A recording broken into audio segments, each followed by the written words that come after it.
church planter can walk 20 miles in a day. Give him a bicycle and he can go 3 times as far and be 3 times as effective.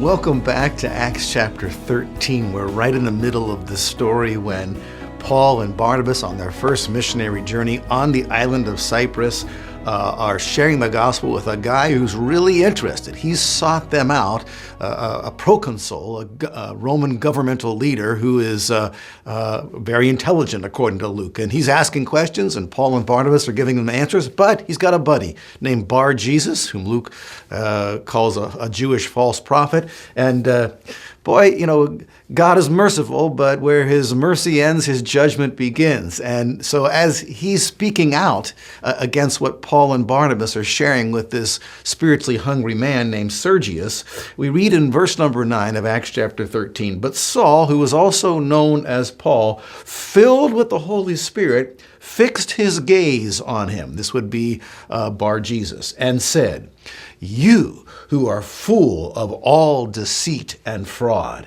you son of the devil, you enemy of all righteousness, will you not cease to make crooked the straight ways of the Lord?'" Now we're going to keep reading in a second, but the consequence of this pronouncement upon him is that he's going to go blind. He's going to just suddenly go blind and be blind for a time. So it's a miracle. Nobody can, say otherwise. And I posed the question last time when we read in verse number 9 that Paul was filled with the Holy Spirit, and then he fixed his gaze upon Bar-Jesus, or Elymas the magician, as he's also called. Was Luke commenting that Paul was just a guy who was always filled with the Holy Spirit because, more than a decade ago, he'd been filled with the Holy Spirit when Ananias came and laid his hands upon him, in Damascus there? Or was Luke really saying that he was suddenly had an impartation of the Holy Spirit? And I said the latter of those two is obviously the correct answer, because Paul just couldn't do these things anytime he wanted to. If he could, he'd have done to everybody. Everyone who didn't believe the gospel, whoever opposed him, he would have done that to them. I mean, what a great way to close the mouths of your opposition and to make believers out of everybody. I mean, ask yourself the question: If you could just make anyone blind that you wanted to, and you would use that gift responsibly, wouldn't you make everyone blind for a time who refused to believe the gospel, so that they would believe the gospel, and so that those who were listening intently, they'd really become instant believers? Of course you would. So Paul would have done this anytime, every time he ran into problems. Goodness, when he was arrested and so forth later on, he could have made everyone blind, and snuck away. All right, so this is a gift of the Spirit in operation. And as Luke describes it, he was filled with the Holy Spirit. It was a sudden whoosh, another infilling of the Holy Spirit.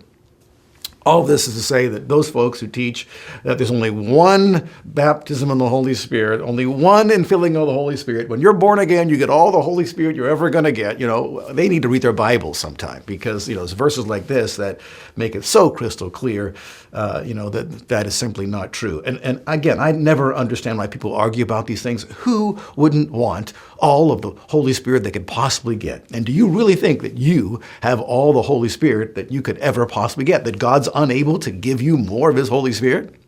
Come on. God's God, and the Holy Spirit's a lot bigger than we give him credit. I'd also have to mention here, well, let's read this once again, verse number 10. "Look then what Paul said clearly as he was anointed by the Holy Spirit." Again, these words are almost, I guess you consider them prophetic words. He's saying, what he's saying is only said under the inspiration of the Holy Spirit. Listen to what the Holy Spirit, God is love, right? But listen to what that loving God said to this wicked guy who was opposing the gospel. "You who are full of all deceit and fraud, you son of the devil, you enemy of all righteousness, will you not cease to make crooked the ways of the Lord? So that's not really a gentle rebuke, is it? And I'm saying that just so, we don't get misled by those who present God as just all lovey-dovey teddy bear type God. No. God can shoot very straight, and he will. All right, and really, even in this, his love is displayed. Look what happens. Verse number 11, Paul says, "Now behold, the hand of the Lord is upon you, and you will be blind and not see the sun for a time." Well, God could have killed him, right? He could have been, deader than a doorknob just instantly if God had willed it. But God mercifully blinded him, and it was obviously a temporary blindness because he said, "You will not see the sun for a time." We don't know how long of a time, but immediately a mist and a darkness fell upon him, and he went about seeking those who would lead him by the hand. Right? So the opposition is silenced. I'm sure that old Bar Jesus had time to think about his opposition to the message of Paul and Barnabas, and I hope, although it doesn't say, but I hope that he became a believer over this. But here's the good news, verse number 12. "Then the proconsul believed when he saw what had happened, being amazed at the teaching of the Lord." Wow, God's a great teacher. I've said it over and over again. If you take the miracles out of the book of Acts, there isn't much left. There isn't much left at all. And it's surprising to me that some in this day and age who study the Bible, who have the title minister or pastor, for some reason believe that the age of miracles is past. I guess they haven't seen any in their lives, obviously, which is something to think about there. The age of miracles is past. We shouldn't expect stuff like this today. There's not healings, there's not miracles, there's none of that kind of stuff today, because there's one verse we found in the Bible that says, when that which is, perfect comes, all these gifts will cease. And so they've concluded that the perfect is the completed New Testament, and so after the New Testament was completed, then that's when all the miracles cease, because we didn't need miracles anymore because we had the New Testament. Well, that logic is flawed. So flawed. I think it's, even a child can see how flawed that logic is. And if you're able to receive it, join me next time in our next segment, and I'm going to show you why it's so utterly flawed. I'll see you next time.